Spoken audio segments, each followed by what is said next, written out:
Esse é o Mãe Terapia, um espaço para você respirar, se ouvir e se reconectar. Aqui você pode ser quem você é. Eu sou Kátia Sanches, psicóloga para mães, e estou muito feliz por você estar aqui comigo. Hoje a gente vai falar sobre algo que muitas mães sentem, mas que têm dificuldades em nomear. O quanto o nosso emocional impacta diretamente nos nossos filhos. Eu estou aqui com a doutora Lívia Franco, uma pediatra com um olhar muito sensível, que atende famílias dentro de casa e acompanha de perto essa relação. Inclusive, ela é autora desse livro, coautora, tá, do Sonho à Realidade, onde eu sou autora e coordenadora do livro. E nesse livro, ela fala sobre a importância da escuta, algo que contribui muito para os profissionais que trabalham com esse público. Doutora Lívia, você ainda não é mãe, mas acompanha muitas famílias e observa essa relação de perto, está com elas ali no dia a dia.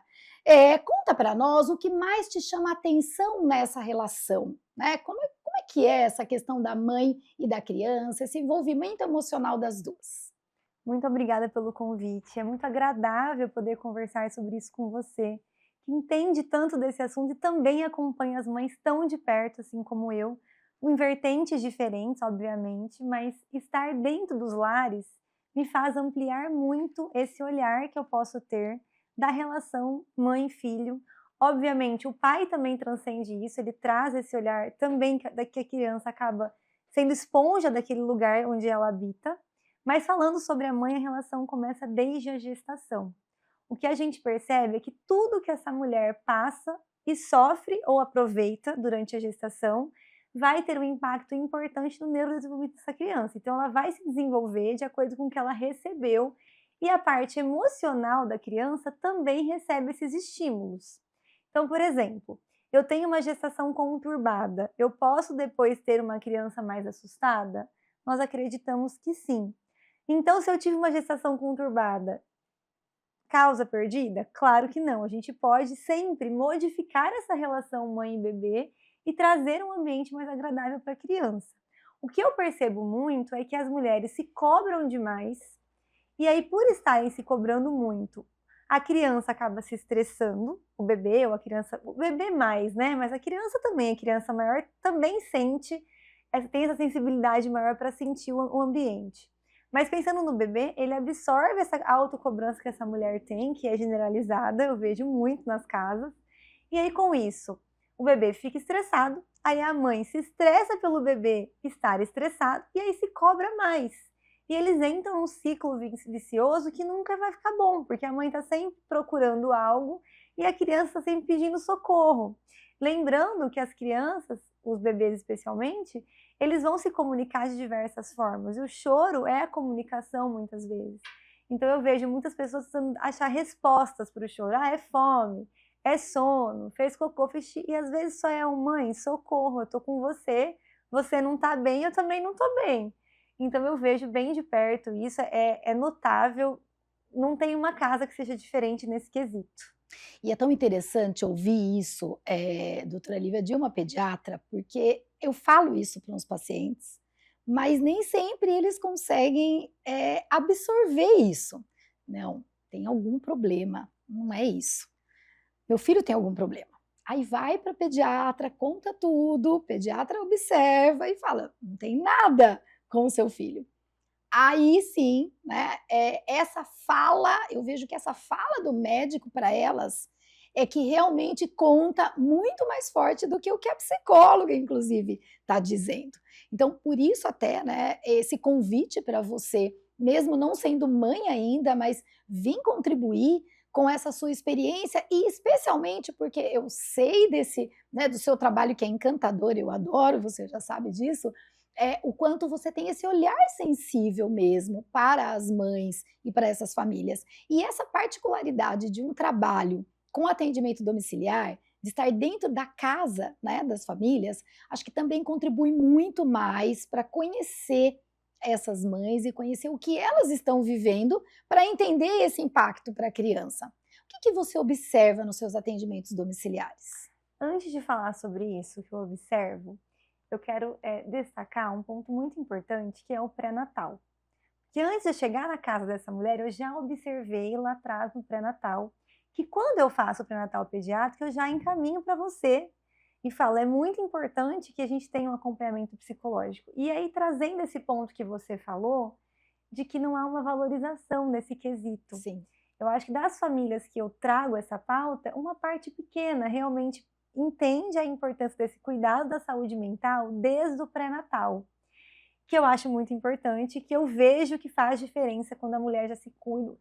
Falo mulher porque a gente está falando de mãe aqui, mas o casal, né, sejam duas mulheres, sejam homens, né, enfim, quem vai receber esse bebê tem que se proteger em relação à saúde mental, porque é uma transformação muito grande. E não é só no primeiro filho, a transformação é sempre. Se eu tenho um filho, eu vou ter o segundo, não, já passei por isso. Não importa. A gente tem que ter um preparo emocional. E aí, tudo bem, passamos pelo pré-natal, onde eu já percebo. São perguntas que a gente faz, Kátia, que eu já consigo mais ou menos esperar como vai ser esse cuidado com essa criança. Eu brinco que eu não sou a mesma médica em nenhuma casa. Cada casa eu sou a médica que aquela casa precisa. Então, por exemplo, uma mãe que teve dificuldade para conseguir engravidar, que foi muito penoso para ela, que era um sonho muito grande, e aquilo lá é a vida dela, né? Claro que toda criança vira a vida da mãe, mas estou dizendo o peso que aquilo significa na vida dela. Essa mulher, no geral, vai ser uma mãe mais super protetora. Então, a minha abordagem com essa mulher tem que ser um pouquinho mais leve, porque se eu trouxer para ela tudo que tem que ser feito, ela vai querer seguir exatamente a cartilha. E a maternidade, ela vem com o propósito, ao meu ver, de comprovar para as mulheres que a gente não domina nada, a gente não consegue controlar absolutamente nada. Seja o via de parto, a gente vai almejando 9 meses uma via de parto e aí não é. Seja a própria criança, o que ela vai fazer primeiro, comportamento, alguma coisa vai te mostrar, de alguma forma, é algo maior do que a gente não controla nada. Então, quando eu entro dentro de uma casa, eu vejo tudo que está em volta dessa família, e aí os aspectos eles são diversos, desde como está a organização da casa, que eu falo para a mãe, finge que você não vai receber ninguém, tem que ser uma visita que não é para ser um evento, porque senão as partes que vêm para somar por ser domiciliar viram pesos na vida dela. Eu troquei o consultório pelo domicílio por N motivos de ver como era exaustivo para a mulher chegar até o consultório. E aí, se eu deixo de trazer para o consultório para ir na casa, e aí ela tem que arrumar a casa, fazer alguma coisa para servir, enfim, não é para ser assim. E aí, é um combinado que eu faço com elas desde o começo. Acordou, vai escovar o dente, vai pentear o cabelo, se quiser passar um batom, se gostar, passa um batom, põe uma roupa que não seja pijama. Quando eu chego na casa e vejo o estado que essa mulher se encontra, eu já consigo fazer uma leitura inicial do que tá pegando ali, né? Como que foi essa transformação. E também eu acho que para além de ver como ela está, eu consigo observar a rede de apoio que ela tem. Porque muitas mulheres não conseguem verbalizar na consulta médica a falta da rede de apoio. Porque tem o parceiro do lado e parceiro não é rede de apoio. Parceiro divide tarefa. Mas às vezes nem a parceria e nem a rede de apoio que ele poderia prestar não presta, né? E conversando ali em família, eu vejo que elas têm uma dificuldade de verbalizar. Então eu consigo observar na casa. E as instruções que eu dou também são com base nisso. Eu consigo só de ver, absorver e instruir.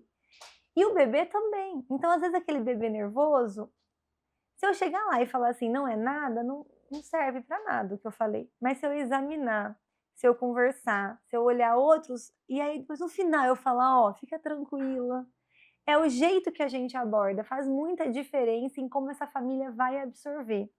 Então, talvez, óbvio, ela sabe que você está certa quando você traz essa evidência de que a saúde mental é fundamental para o segmento da criança. Mas elas precisam, além de te escutar, olhar a parte que ela vai ver assim mais orgânica, mais física do bebê. Que não é possível que ele chora só por uma questão emocional. Então é cólica, é sono, é isso, aquilo. E aí quando a gente vai conversando, uma consulta longa, que ela consegue contar tudo, e eu vou mostrando aspecto por aspecto. Ah, isso aqui tá assim. E que você faz o quê? E aí? E aí a gente consegue chegar nesse ponto. Então eu não acho que é menor a nossa atuação, né? Eu acho que elas têm que se complementar. Sim. Mas eu acho que mais pessoas falando a mesma língua, no final ela vai compreender. Porque às vezes eu vou embora, ela também não compreendeu. Aí chega a consultora de amamentação, e aí fala a mesma coisa que a psicóloga falou, que eu falei e a consultora falou. E aí já fazendo um coro. E é um coro muito positivo para ajudar as famílias. E é muito legal isso que você está dizendo, Lívia, dessa equipe que vai falar a mesma língua, e aí a importância da gente estar entre profissionais, que você conhece o trabalho, Com certeza. e que você sabe que tem a mesma linguagem que você, e aí sim isso vai se repetir para ajudar aquela mãe. Porque é claro que eu percebo, ela não me diz, isso não faz sentido, e eu vou com todo cuidado dizendo, olha, o choro da criança comunica muita coisa, não é só dor, não é só fome, né? Comunica outras questões que a mãe não está, né? O choro da criança, muitas vezes é o choro que a mãe não está trazendo, né? A angústia que a mãe não está trazendo. Então tem todo esse processo, mas ainda assim, é como você disse, a validação vem de um médico, né? Não tem jeito. A grande maioria das pessoas, elas conseguem reconhecer e dar mais importância para a voz do médico. Claro, outras pessoas, outras mães, que já estão acostumados com terapia, com psicoterapia, que já têm uma longa jornada de autoconhecimento, vai ouvir também, né? Tanto quanto. Mas a palavra do médico é mais forte.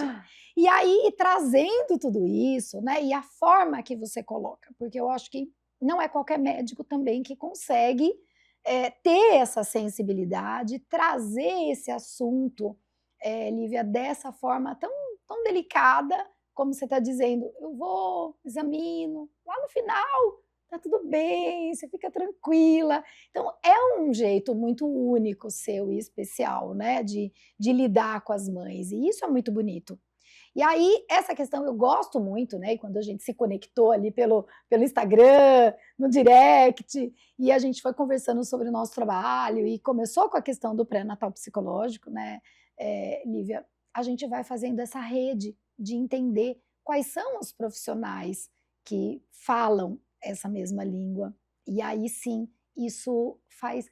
O melhor de tudo isso, quem ganha é a mãe, né? Com o resultado que ela vai ter dentro, né, desse processo dela ao final de ter profissionais que estão falando a mesma coisa.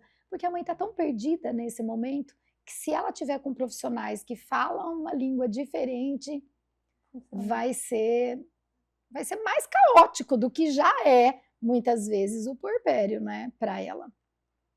Eu percebo, às vezes, uma resistência na equipe multiprofissional. Ainda a saúde é muito médico-centrada, infelizmente. Então, as famílias, às vezes, a gente trabalha nesse âmbito que é mais privado, particular, né? Falar, eu só vou gastar com o médico. E eu tento mostrar que eu sou só um pedaço de uma rede grande de assistência que eles vão precisar. Então, no pré-natal, eu acho que é o primeiro momento da família primeiro se identificar. Porque eu posso ser uma ótima médica para várias famílias, eu posso não ser uma médica ótima para outras famílias. É uma questão de identificação, Identificação. Né? Porque a pessoa tem que entender se ela vai confiar ou não vai confiar. Hoje, a gente vive a era da informação. É muito fácil a gente acessar o chat GPT, acessar, né, a inteligência artificial, etc. E eu percebo que a gente tem uma energia grande que a gente dedica a querer comprovar o tempo todo que o que a gente está falando de fato é real. Às vezes você passa por isso também, essa coisa de ficar, não, eu tenho certeza. Doutora, mas você tem certeza? Doutora, né? E eu acho que esse aspecto dessa segurança que eu passo para as famílias, que eu busco passar, que é o maior diferencial. Então, por exemplo, vai nascer um bebê. Eu também me preparo para esse nascimento. Claro que não são todos os médicos que têm esse privilégio de ter esse tempo todo com as famílias. A gente tem essa questão de, às vezes, ter que atender mais rápido. Mas o meu modelo de atendimento que foca nessa questão biopsicossocial, não só da criança, mas da família, porque a criança é o reflexo da família, ele me leva para esse lugar. Então, vai nascer, eu me preparo, eu sei que no primeiro mês eu vou falar com a família, em média, 3 a 5 dias na semana, perguntar como é que tá, eles vão me contar as angústias, a gente vai resolvendo. Vou fazer mais de uma visita na casa dessa família para poder olhar essa criança, mas eu percebo que quem eu menos olho é a criança. É impressionante como a criança ela é um pedaço menor do meu atendimento e também impressionante quanto cada vez mais eu tenho que me aprofundar e entender mais as questões que são emocionais para que eu tenha uma abordagem segura durante a consulta. Comportamental, principalmente, é o aspecto que eu mais preciso trabalhar com as famílias dentro das casas. Então, é aquele não difícil de dar. Cada vez mais a gente fica numa linha tênue entre o respeito que a gente dá para a criança, mas também o dever da gente educar. É a área que eu mais sinto que eu tenho investido para poder trazer para as famílias uma orientação melhor. E que se eu tivesse profissionais da equipe multi comigo nessa caminhada, certamente essa família se beneficiaria demais. Então é triste que ainda é médico centrado, mas acho que estamos nesse caminho. Os pacientes que me procuram de forma geral, eles já sabem que eu trabalho assim. Então a maior parte deles eu tenho conseguido já levar para a equipe multi. E eu percebo uma diferença gritante em como a gente conduz a criança nas famílias que não aceitam essa ajuda. Olha só, né, quantas coisas importantes que você trouxe aqui. Primeiro, essa questão de que está muito centrado no médico, e é isso mesmo. E também são poucos os médicos que vão fazer encaminhamentos para outros profissionais. Então, pediatra. Pediatra são poucos que vão indicar uma consultoria de amamentação, porque ele é pediatra e ele já dá as orientações que precisam em relação ao aleitamento materno. Aí chegou na fase da introdução alimentar. Nutricionista. O ideal seria encaminhar para uma nutricionista? Não, mas eu dou as dicas aqui e eu já falo como que tem que ser feito. E não é a mesma coisa, porque são muitos pontos importantes para vocês, enquanto médicos, estudarem e darem conta, né, Lívia? Então, quando você fala novamente da importância dessa equipe e as falhas que você vê hoje, né, não é nem falhas, mas assim, eu acho que a falta de conhecimento mesmo que as mães têm, eu vejo que a gente esqueceu o básico, né, hoje. E justamente por conta da quantidade de informações que se tem nas mídias sociais. Então, porque você tem que fazer assim, assim, assim, aquela mãe, aquela influenciadora ou aquela que postou aquela coisa linda, foi assim que ela fez. Todas as mães se comparam e querem fazer igual. E aí esqueceu o básico. Então, às vezes, a gente precisa, e eu imagino que lá no seu consultório não, né? Na casa, nos seus atendimentos. E assim como eu faço aqui no consultório, às vezes a gente tem que ensinar o básico, e ensinar mesmo. Porque a mãe esquece, né? Ou nem se deu conta daquelas pequenas coisas que precisa. Então, quando você diz aquele não, né, naquele momento que precisa ser colocado. Então tem várias coisas nesse sentido que sim, né, essa equipe, um grupo de mães, uma roda de mães, que elas possam trocar essas experiências, vai fazer toda a diferença. E quando você diz, eu indico o seu trabalho lá no pré-natal já.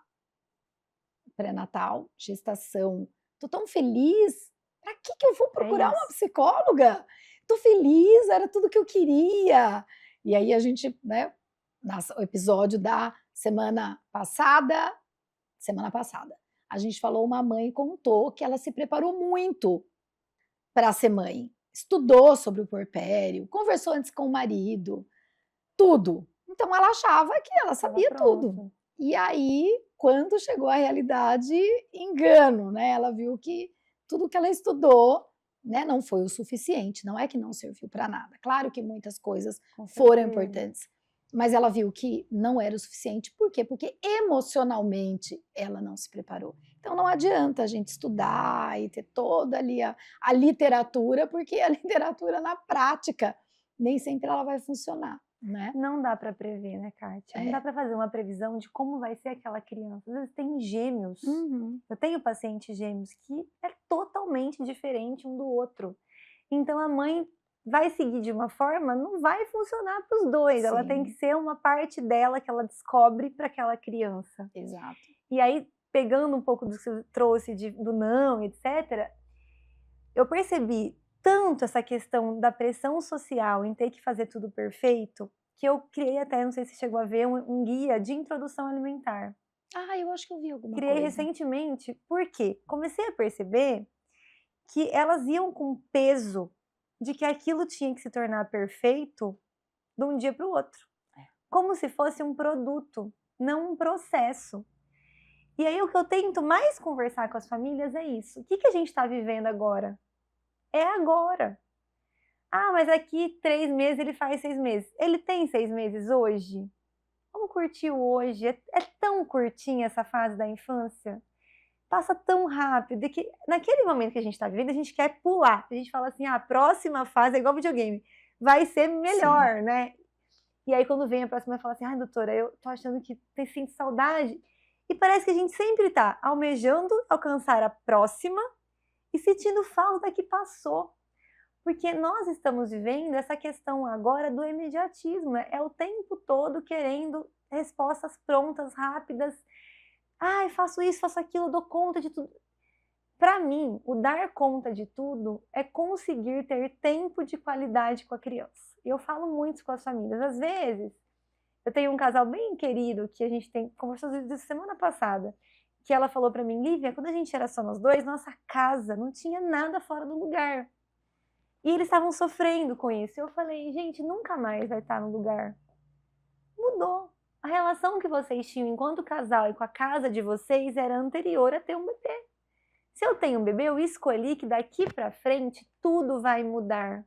Com prós e com contras. Está tudo bem, a gente assume essa mudança e faz a caminhada. Sim. Agora, não dá para a gente viver a maternidade e a paternidade pensando num lugar que a gente quer chegar. É aonde eu estou no momento. Senão, o meu filho também gera uma ansiedade nele. E é o que a gente vê, Kátia, nada a ver com o que você falou, mas também levando para isso um pouco, com a adultização das crianças hoje em dia. Porque a gente quer pular uma etapa. Sim. E aí eu tiro da criança a inocência de ser criança. O fato de poder sair sem fazer as unhas, poder viver do jeito que quiser, brincar com o que quiser. Então, cada vez mais a gente tem buscado olhar para o que está acontecendo agora e falar, vamos brincar, vamos guardar o celular, vamos olhar para a criança, olhar no olho dele, perguntar como é que foi o dia. Eu digo ainda que tem mães que se sentem culpadas, por exemplo, de trabalhar 2 turnos, deixar na escola. Mas tem algumas mães que fazem isso e dão mais tempo de qualidade quando chega do trabalho do que outras mães que não trabalham, que passam um dia com a criança depositando em lugares ou mexendo no celular. E o mexer no celular é tão doido que começa na amamentação. Não sei se você pega isso aqui no seu consultório, mas as mulheres aproveitando, porque tá sempre, o momento que tá amamentando delas, para mexer no celular, sendo que é um momento de conexão extrema de mãe e bebê. Então estamos vivendo tempos bastante curiosos em relação a isso. Eu acho que a gente precisa olhar para essas questões e entender que não dá para fazer tudo e que a rede social é uma mentira. Quando você para conversar dentro das casas, a gente tira, né? Tira aquela capa de super-heroína e a gente fala, e aí, como é que tá de verdade? E aí começa a aparecer. É muito difícil, não é fácil para ninguém. As pessoas mostram a parte que quer apresentar para os outros, né? E o ambiente da casa influencia na criança. Total. Tudo da casa influencia. O ambiente alimentar da casa influencia. Então, um ambiente que a criança vai se alimentar quando os pais estiverem se alimentando. Então, por exemplo, para a introdução alimentar, a gente já começa a mudar a alimentação dos pais na consulta de 3 meses. A gente já começa a conversar. E aí, como é que tá essa família? Como é que é a relação que vocês têm com a comida? Então, já começa cedo. Relação de sono. Se eu tenho pais que ficam acordados até de madrugada, a tendência é que a criança queira participar daquela casa, que está vivendo até muito tarde. E para a criança é fundamental dormir cedo, por questões hormonais mesmo. Então eu tenho muitas mães que vão na consulta, que eu vou, né? É que estavam indo também, que eu estava na UBS, agora eu não estou mais. Mas que chega e fala, doutor, ele não dorme. Ele é aquela pessoa que é muito agitada. Eu falo, peraí, de que ele é filho mesmo? É seu, né? como é que você é mesmo? Não tem milagre. Então ele respira aquele ambiente que ele está inserido. Então o ambiente em relação a barulho faz muito sentido, em relação à agitação do ambiente faz muito sentido. Se os pais estão desconectados, a criança super percebe, isso gera traumas às vezes para a vida toda, porque as crianças se lembram disso.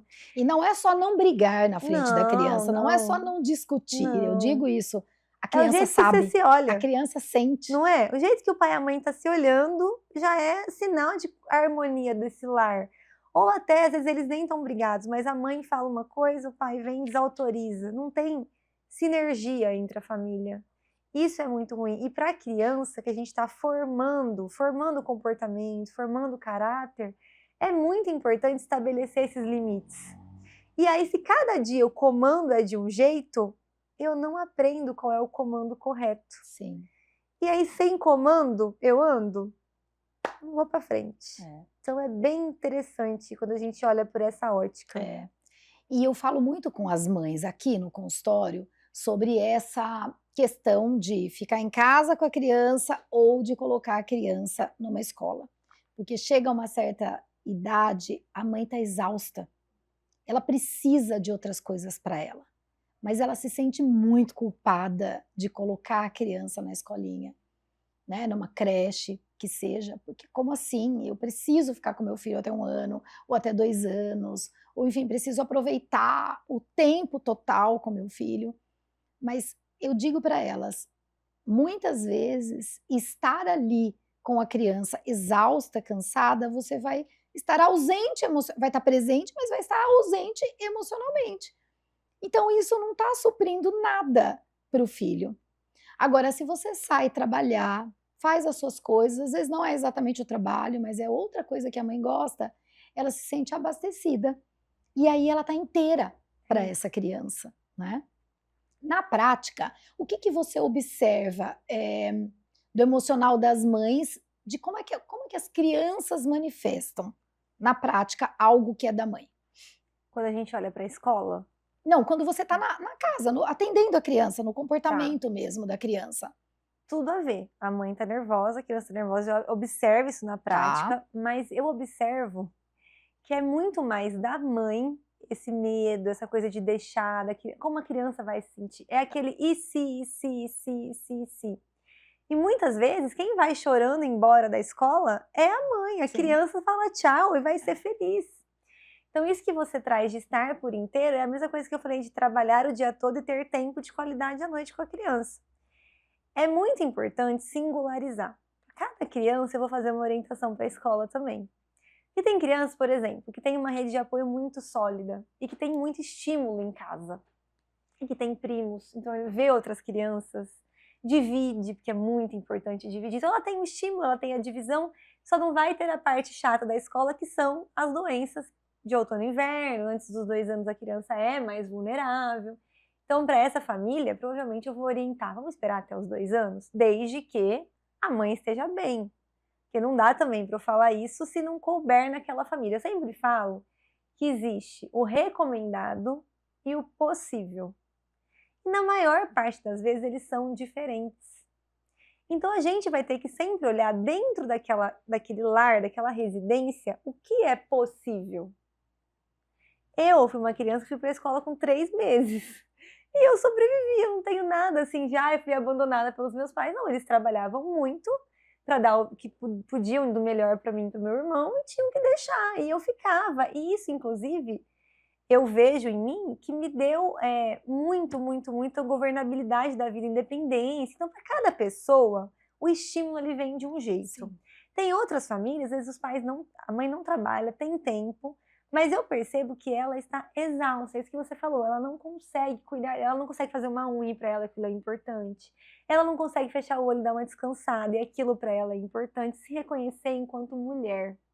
Ela se cobra muito, às vezes, de ter que dar conta de tudo. E não dá conta dela. Exato. E se ela não tiver por inteiro, igual você falou, não tem como ela cuidar.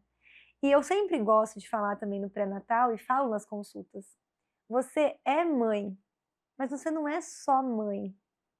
Antes de ser mãe, você é mulher. Antes de vocês serem pais, vocês são um casal. Claro que a criança vira o norte da vida da pessoa, eu entendo. Apesar de não ser mãe, eu acho que eu sou muito empática com essa pauta por frequentar as casas. Eu já até perdi paciente por não ser mãe. A pessoa foi marcar, falou, ela é Sim. mãe? Não é, então eu não vou. Mas eu vejo que eu tenho um olhar mais aguçado para isso, acho que por realmente frequentar dentro da dinâmica familiar. Mas não é só por frequentar a dinâmica familiar, acho que isso ajuda muito, mas tem algo que é seu, Claro, né, tem uma tem questão algo que é empática seu minha, né? exatamente, que tem outras pediatras ou Que outras são médicas que mães. são mães e não têm esse olhar que você tem. Eu concordo. E aí eu sempre falo sobre isso. Como que eu vou cuidar se eu não estiver me gostando, se eu não estiver feliz? Porque às vezes, Kátia, a gente está falando aqui, no geral, do mundo ideal, das pessoas que querem ter filhos. E nem sempre foi desse jeito. Tem famílias que não planejaram aquele bebê naquele momento. E aí, por uma questão, às vezes, social, uma questão. Às vezes não estão juntos direito, enfim, é difícil. Às vezes a criança vem, ela é uma bênção, mas não vem só com esse olhar. Ela traz consigo um peso de mudança social naquela dinâmica familiar. E eu vejo que muitas famílias estão passando por isso, mas não suportam viver isso da forma que tem que ser vivido. Tá tudo bem eu não ser perfeito o tempo todo, eu não ter paciência com a criança o tempo todo, eu só não posso maltratar, eu tenho que pensar qual vai ser o caminho. E a escola, ela é um grande lugar, não é um depósito de criança, é um lugar que vai estimular essa criança a se neurodesenvolver. E tá tudo bem, eu acho que não é só a escola, tem as aulas de outras coisas que a gente pode colocar as crianças, não tem a natação, que é super importante, lembrar que a atividade física também é algo que a gente constrói, também é ambiental. Se a família inteira faz, a criança cresce fazendo e todo mundo se beneficia. Então a gente tem vários mecanismos para lidar com isso e eu sempre falo para a mãe. Inclusive, eu falo algo que eu gosto muito, que é a ordenha do leite materno. Às vezes a mulher, quando ela vira mãe, ela não dorme, porque tem bebê que mama de hora em hora. E aí ela já vem, vamos fazer fórmula. Eu falo, calma, vamos ordenhar o seu leite e pedir para o seu parceiro, sua parceira ou cuidador, alguém, na madrugada, oferecer no copinho ou na colher, e você dorme um pouquinho.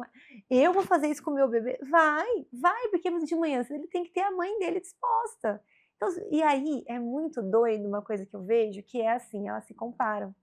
Então a minha prima, ela amamentou a madrugada toda e ela dava conta. Como que eu não dou? Eu sou pior do que ela? Só que a pessoa esquece que cada criança é de um jeito. Às vezes a grama do vizinho era mais verde, parecia mais verde, mas não era bem assim em outros aspectos. Então, às vezes a prima dava conta de amamentar a noite inteira, mas tinha outras demandas durante o dia que ela não conseguiria suprir. Mas eu sinto que ainda tem esse peso social, que a mulher, ela vai parir, ela gestou, ela vai parir, ela tem que dar conta de amamentar, de cuidar, de gerir a casa.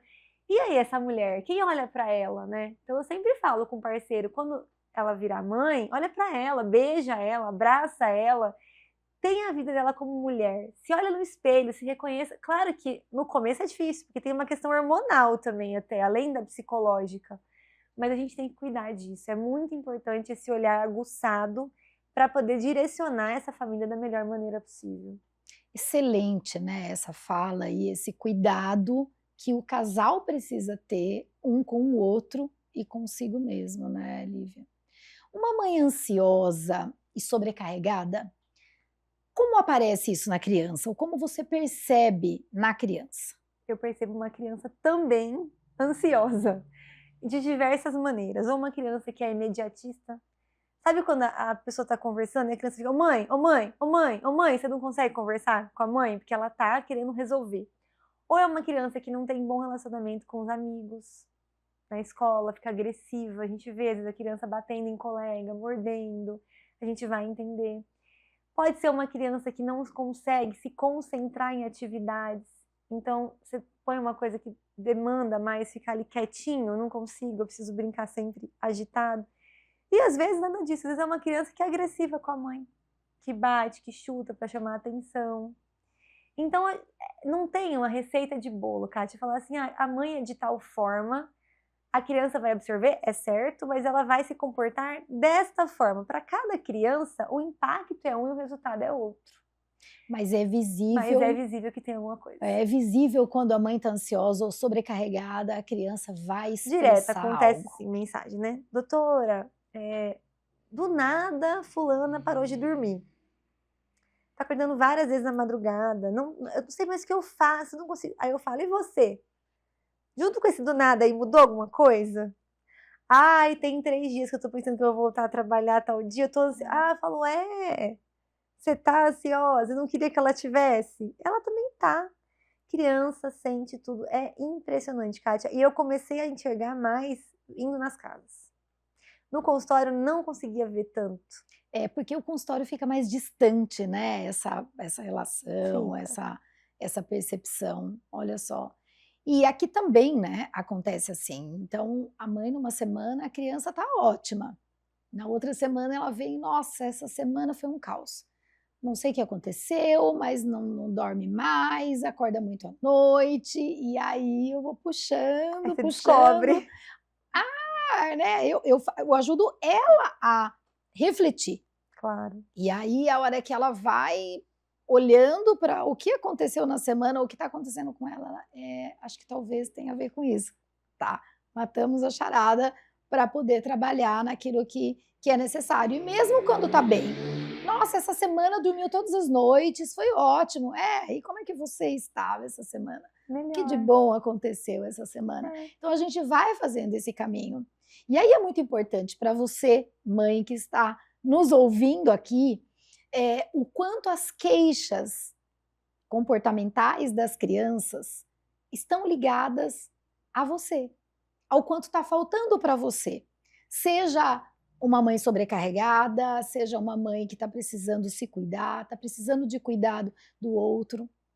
Tudo tem a ver, né? Acho que isso que é importante a gente ter consciência. Porque esse assunto, Lívia, eu vejo assim, quando eu vou falar para as mães e quando elas começam a entender, vem muito uma fala assim: "Nossa, mas até isso é culpa minha agora? Tudo é culpa, nasce Tudo uma é mãe, culpa nasce da uma culpa. mãe, tudo é culpa da mãe, eu não aguento mais esse negócio de tudo é culpa da mãe. Eu não sei o que fazer".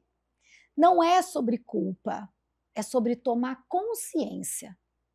A gente precisa tomar consciência de nós, do que está acontecendo na relação, né, dessa criança. Qual é o meio que eu estou e o que eu estou proporcionando? E quando a gente toma consciência, a gente vê que, né, precisamos se desconectar dessa culpa, que sim, ela é muito presente, porque eu acho que a culpa ela também é construída pela sociedade. As Total. pessoas cobram muito de uma mãe. As pessoas estão olhando, julgando e comentando muito sobre o que a mãe devia ou não fazer com aquela criança. Aquela criança tem um comportamento, cadê a mãe daquela criança? Mas será que a mãe não faz nada?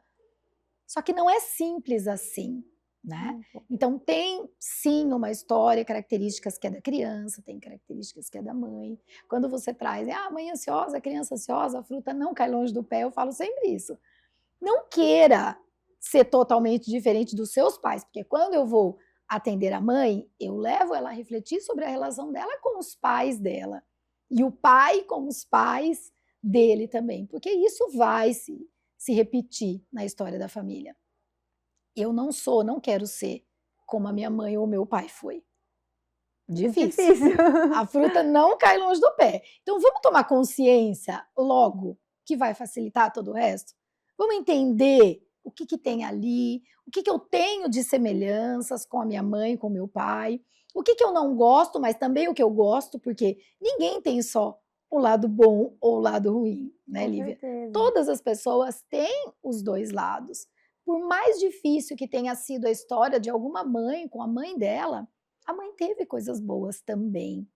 E eu vejo que às vezes vem muito essa carga, né? Então eu tenho que ajudar ela a olhar e a buscar as coisas boas, assim como o contrário também é verdadeiro. Às vezes ela só vê Só vê o coisas lado boas bom. perfeitas. Uma mãe perfeita é uma tragédia para um filho. O filho Total. nunca vai se sentir ao alcance dessa mãe. Vai cobrar muito dele, né, Kátia? Exatamente, vai se cobrar muito. Então, não queira ser perfeita para o seu filho. E Não também ache tem, defeitos na sua mãe. Isso é não importante, tem perfeito. né? Até porque não tem receita de bolo. Eu falo, se eu tivesse um PDF para mandar para as famílias, ó, faz isso que vai dar certo, tava rica. Mas não tem jeito de fazer uma receita. Mas eu acho também, para além disso, que você tem um olhar enviesado positivo. Porque quem te procura já teve o primeiro passo da consciência. Sim. Eu também. Eu acho que o tipo de famílias que buscam um atendimento mais singularizado dentro das suas casas, já é uma família que quer olhar para a criança de uma forma muito respeitosa, que ela fala, nossa, vai ser mais confortável para o meu filho, para além de ser para a família também, que a pediatra venha aqui para ele não ter medo. Então, nós temos também esse privilégio. Eu acho que nos assistindo podem ter pessoas que ainda não tomaram essa consciência. Sim. E que também esse bate-papo é legal pensando nisso. Não vai ter ninguém perfeito, ninguém é culpado 100%, mas todos os pais são responsáveis pelo que a criança vivencia. Então, ter a consciência pode não ajudar a gente a resolver 100% do ambiente. Mas é o Mas começo faz para tudo. procurar um ambiente melhor para proporcionar para a criança. Às vezes os meus pais, né, um exemplo que você trouxe, a mãe vai ser igual a mãe dela e o pai dela foram, né? Mas tá bom, viu que não deu certo? O que eu posso fazer de um pouco melhor? Não vou conseguir jogar tudo fora aquela experiência e fazer do zero, mas Sim. isso aqui eu sei que mexeu muito. Vamos tentar, então, nesse aspecto, agir diferente? Eu acho que a gente vem avançando na sociedade dessa forma. Ontem eu estava num evento do Tribunal de Contas falando sobre a primeira infância. E é importante que a gente olhe para isso, assim, porque ele deu um exemplo de uma mãe que falava assim para a criança: ah, quando você crescer, você opina. E é tão importante para a criança que ela tenha essa autoestima elevada, de Sim. eu posso opinar, eu posso me posicionar, eu me gosto. Então, até isso eu tenho trabalhado com as mães às vezes, desafio da autoestima. Até isso eu tenho feito, porque a gente foi perdendo, né? Sim. Por essa questão de cobrar. Então parece, igual você falou, se tem uma mãe perfeita, o filho nunca vai estar ao alcance, porque eu cobro. Essa criança tenta e vai se frustrando. Frustração é importante? É, para eu ter repertório. Mas não não só quando ela, nunca dá né? certo, não dá Isso. nada certo, eu não tenho elogio, né? É. E aí, no geral, são crianças que dependem dos outros Uhum. para poder validar aquilo que ela fez de bom. E aí, aquele profissional que é vida inteira sofrendo com o perfeccionismo, buscando uma resposta que não consegue encontrar, né? Porque tava tudo bem, mas ninguém falou para ele, tá tudo bem, parabéns. É muito complicado. E a autoestima é construída na infância, né? Eu costumo dizer que a criança, o bebê, nasce com uma luzinha em branco. Você é que vai Com escrevendo ali, certeza. né? Quem é ela, como ela é. São as coisas que a gente vai falando, né, para os nossos filhos. Então, sim, a gente precisa tomar muito cuidado com a nossa fala, né, para eles, se ela é mais positiva, se ela é mais negativa. E isso é feito muito sem consciência, porque você repete o padrão ou você repete aquilo que você está vivendo. Então, assim, a criança sente o que a mãe está vivendo. E o bebê sente muito mais a mãe do que a gente imagina, né? Então, essas questões são importantes, sim, serem ditas, e eu vejo que quando ela chega no consultório, às vezes ela chega falando algumas coisas, né, nessa fala, ai, mas tudo culpa da mãe agora, eu não aguento mais, ou às vezes fora do consultório, né, ouço as pessoas dizerem, mas quando você vai ajudando ela a refletir, sim, ela vai entendendo isso, né? Ela começa a tomar essa consciência e percebe, é assim, é automático. E é tão interessante quando eu atendo a puérpera, eu chamo o pai para uma consulta, porque eu acho que eu preciso ouvir o outro lado e preciso orientar esse pai sobre o que está acontecendo ali com aquela mãe ou com aquela família. E aí esse pai muitas vezes fala, nossa, eu percebo muito, assim, é claro para mim quando meu filho não tá bem, eu já sei que a minha esposa é que não tá bem. Que legal. Então, e isso é muito legal, né, ouvir deles, porque é sempre quem tá de fora. A mãe, ela tá buscando o problema na criança, no filho. Ela tem mais dificuldade de se perceber, Claro. ou seja, de tomar consciência, né. Então, esse assunto a gente colocar isso, né, ali, de uma forma mais acessível para as pessoas é fundamental, porque hoje as redes sociais, elas trazem muitas coisas boas, mas elas também trazem muitas coisas ruins que acaba angustiando muito mais as mães do que ajudando, né. E toda hora, né? Pode isso, não pode mais, mudou a orientação. Até a gente fica meio doido, né? O meu irmão fala que a gente só vê a ilha quem tá fora da ilha. Sim. E é muito sobre isso, a pessoa não se reconhece nesse processo, dessa busca incansável pela perfeição. E é muito engraçado porque tem os dois extremos. Você também deve ver aqui, tem aquela Uhum. mãe que eu falo, falo, falo, falo, não quer melhorar, e tem aquela mãe que quer fazer. Então, os dois extremos merecem atenção e cuidado. O equilíbrio é tudo. Sim. E um ambiente equilibrado, eu vou ter uma criança equilibrada. E não adianta. Tem coisas que é impressionante, até tosse às vezes, a criança não melhora, e eu vejo que a mãe tá ficando doida com isso, eu falo: "Calma, vamos". Tem casas, às vezes, que eu vou, é impressionante, eu vou, falo que tá tudo bem, no dia seguinte a criança sara. Aí a mãe manda: "Ai doutora, você tinha que era só a visita que a gente precisava, era só ter te visto que a gente já ia melhorar. Podia ter vindo antes", alguma coisa desse sentido. Eu falo: "Gente, mas é a segurança que tá faltando aí dentro". Exato. E eu ia até fazer essa outra pergunta que eu acho que é importante para as mães que estão nos ouvindo, saber, né, disso.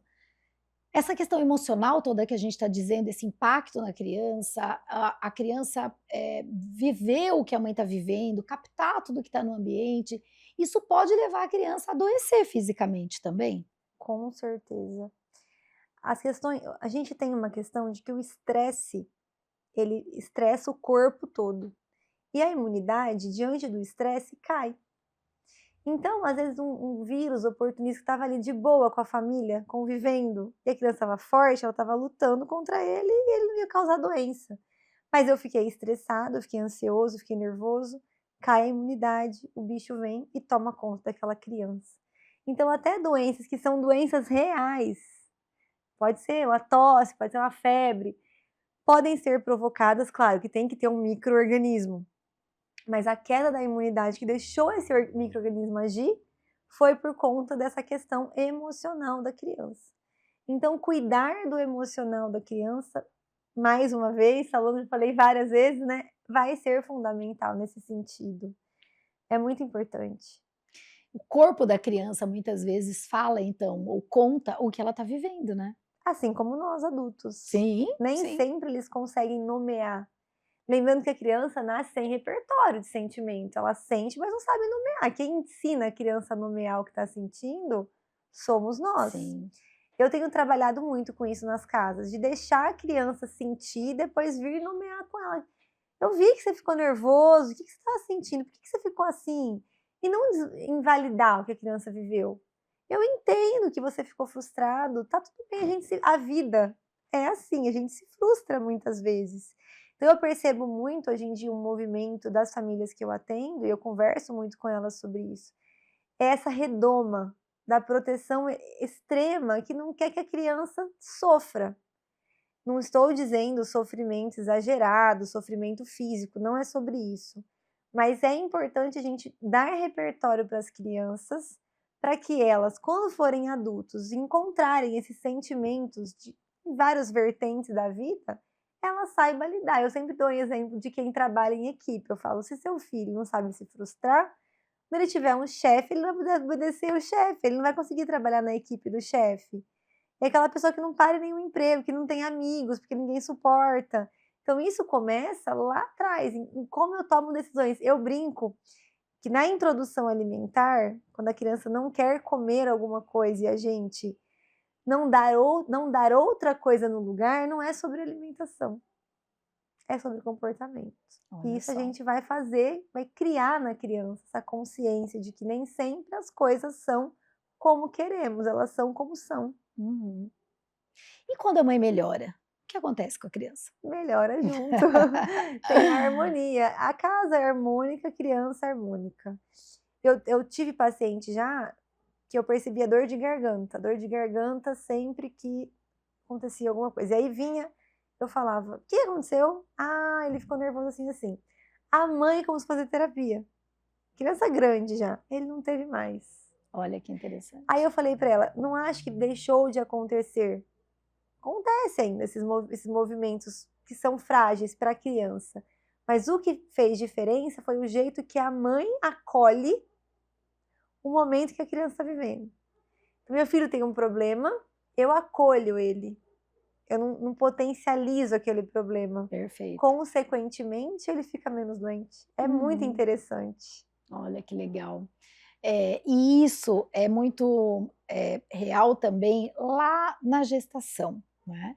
Eu vejo que quando você comentou, a mãe passou muito estresse, muito nervoso na gestação, e aí, quer dizer, a criança está fadada a ser uma criança estressada, agitada.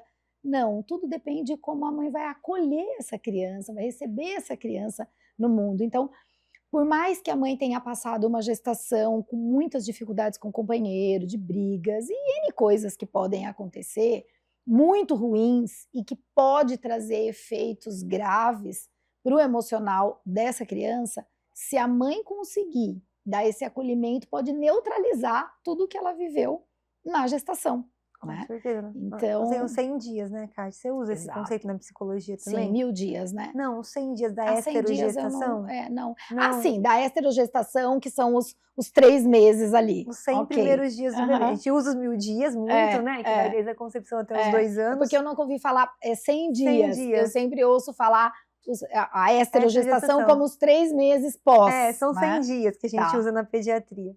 Para além dos 1000, que são super importantes, esses primeiros 100 dias, a criança não entendeu que nasceu. Ela tá assim, Sim. oi, o que tá acontecendo aqui? Tem cheiro, tem cor, tem música, tem toque, o que tá acontecendo? E aí a mãe é a referência que essa criança tem. É. Então a maneira que essa mulher acolhe esse bebê nesses primeiros 100 dias faz muita diferença em como vai ser a relação desses dois, e em como vai ser a relação dessa criança com o mundo. Uhum. Então quem mostra o mundo para o bebê é a mãe. É. É muito interessante isso. Exatamente. E eu sempre faço essa colocação e essa comparação, porque o que acontece é quem mostra o mundo, que apresenta o mundo é a mãe.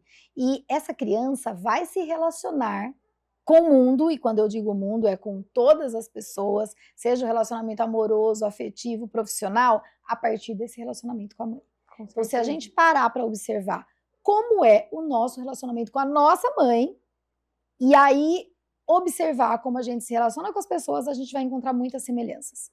A gente faz para nossa mãe, faz para as pessoas o que a gente faz para nossa mãe, ou espera das pessoas o que a gente sempre recebeu ou esperou da nossa mãe. Algum tipo de relação tem. Agora eu vou fazer uma pergunta nada a ver com o nosso bate-papo, mas que eu acho interessante. Tem muita gente que fala que o marido vai tratar a esposa como ele trata a mãe. Na psicologia você vê isso?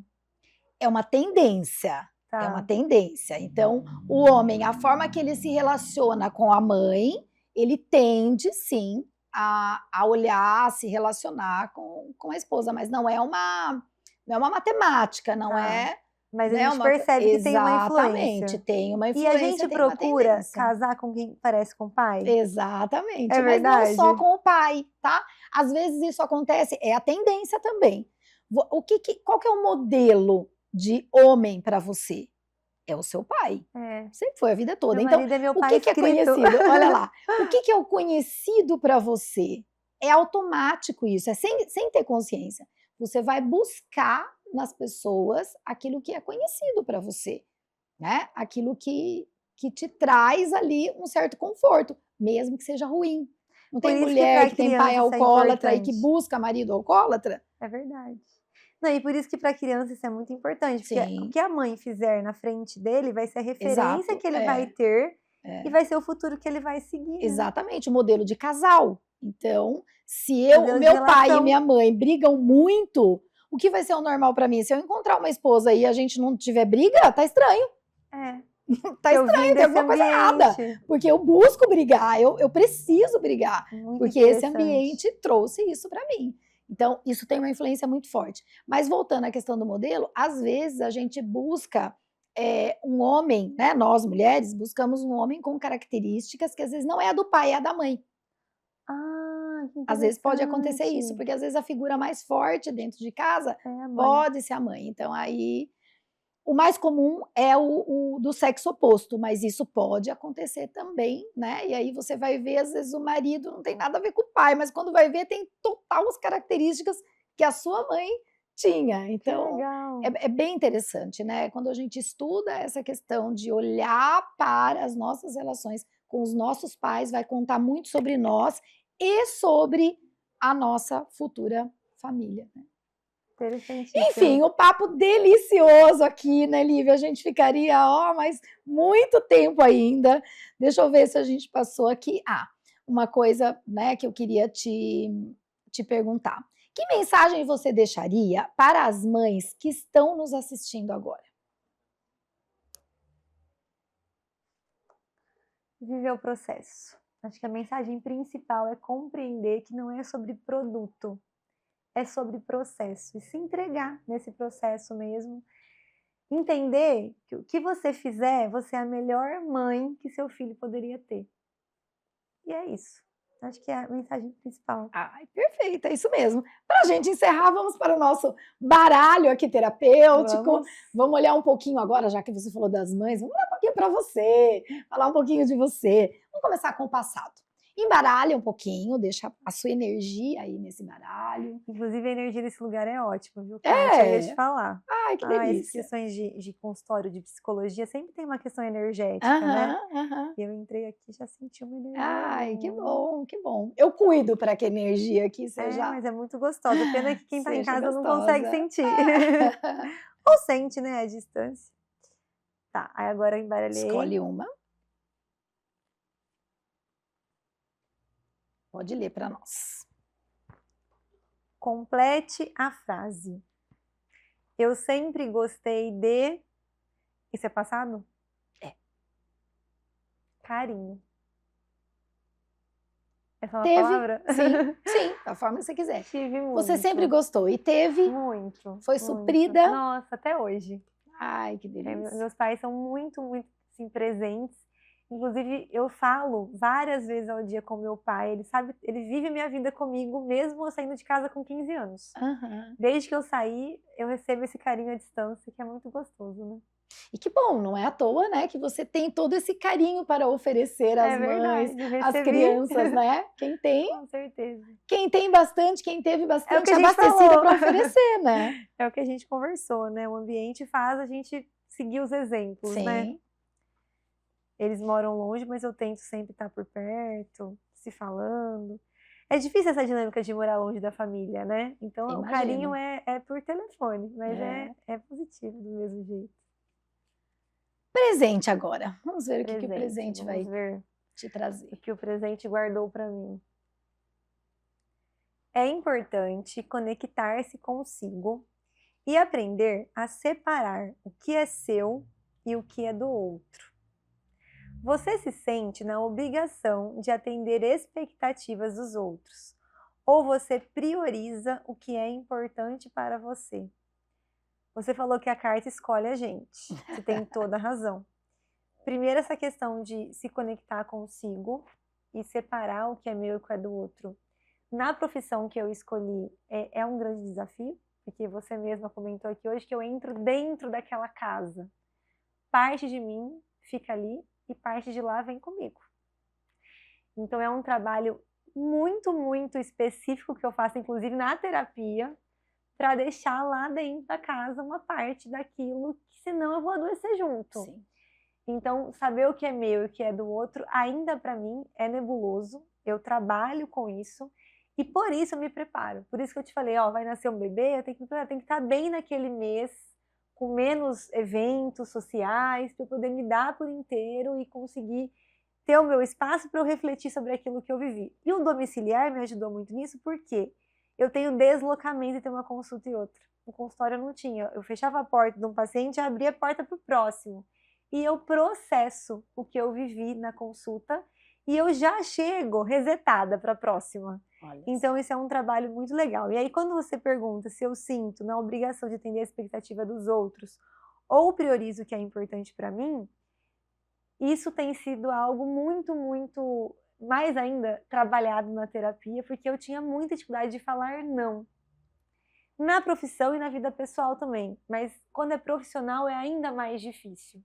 Então foram muitos dias que eu deixei familiares para acolher alguém e sempre o não para mim. O não para mim ou não para quem é mais próximo e o sim para o outro, para atender expectativas. Mas eu percebi, a consciência é tudo, né? A gente trabalha a consciência, falamos sobre isso hoje também, que isso ia me levar a um adoecimento em algum momento. A gente conversou sobre isso, já tive uma Sim. dor de cabeça ano passado, acho que você lembra, fui até internada. Essa coisa estressante de ter que sempre estar suprindo o que o outro precisa e não parar para olhar para mim. Então eu tenho feito um exercício. Eu estou fazendo atividade física de 3 a 5 dias na semana, que é algo para mim. Eu tenho chegado mais cedo em casa, tenho tirado algumas noites para só descansar, tenho guardado o celular mais cedo. Então eu acho que eu estou no processo de priorizar o que é importante para mim. Mas não digo que é fácil, mas é um processo. Mas que legal! E o fato de você estar em psicoterapia faz toda a diferença, né, Lívia? Faz toda a diferença para você identificar e ter essa consciência sobre você mesma. Eu não sei quem consegue cursar medicina sem psicoterapia. Eu comecei durante a faculdade e nunca mais pude deixar. Porque tem muita questão para ser trabalhada. Além do meu pessoal, o profissional tem uma carga muito grande emocional. Então, é mais uma coisa que faz você ser uma profissional super diferenciada, né? Pode é ser. Isso, essa consciência de si mesma, né? Além de tudo que você traz de característica sua. Né? Mas eu acho que a consciência e ter para onde processar, para onde mandar essa energia, porque é uma questão energética muito grande também. Então, pro futuro. Vamos ver o que me reserva. Né?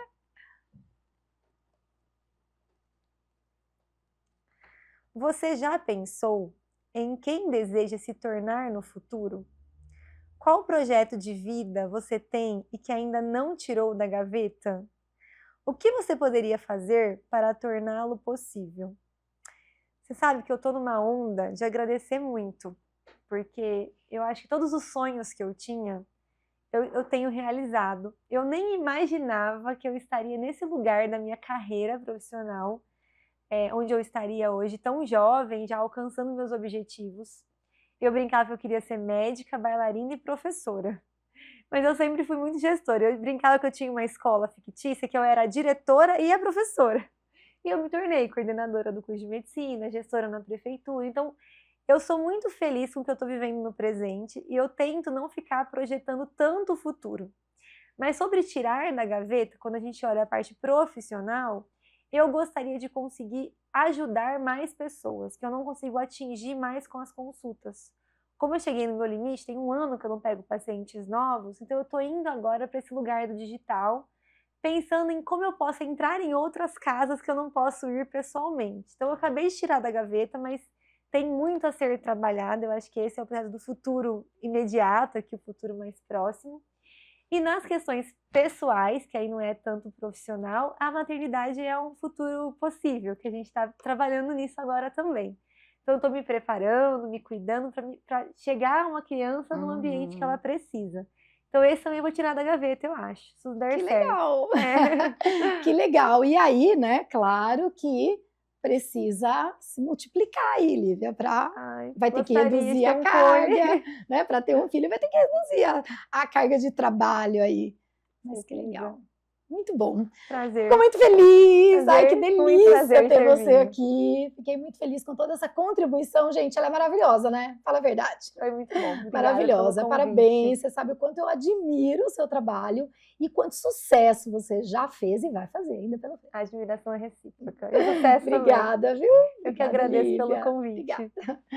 Gente, antes de fazer a minha fala aqui final para a gente encerrar, eu quero agradecer a patrocinadora do nosso programa Mãe Terapia, que é a Sandra Minei, uma nutricionista integrativa que faz um trabalho especialmente com pessoas que têm restrição alimentar, tanto a criança quanto a mãe e as famílias de forma geral, certo? Então vai aparecer o arroba dela aqui, você já acompanha aí para conhecer. Gente, que assunto delicioso, né, aqui com a doutora Lívia. O que eu acho importante deixar agora de mensagem aqui no final, que cuidar da criança é cuidar de um futuro melhor.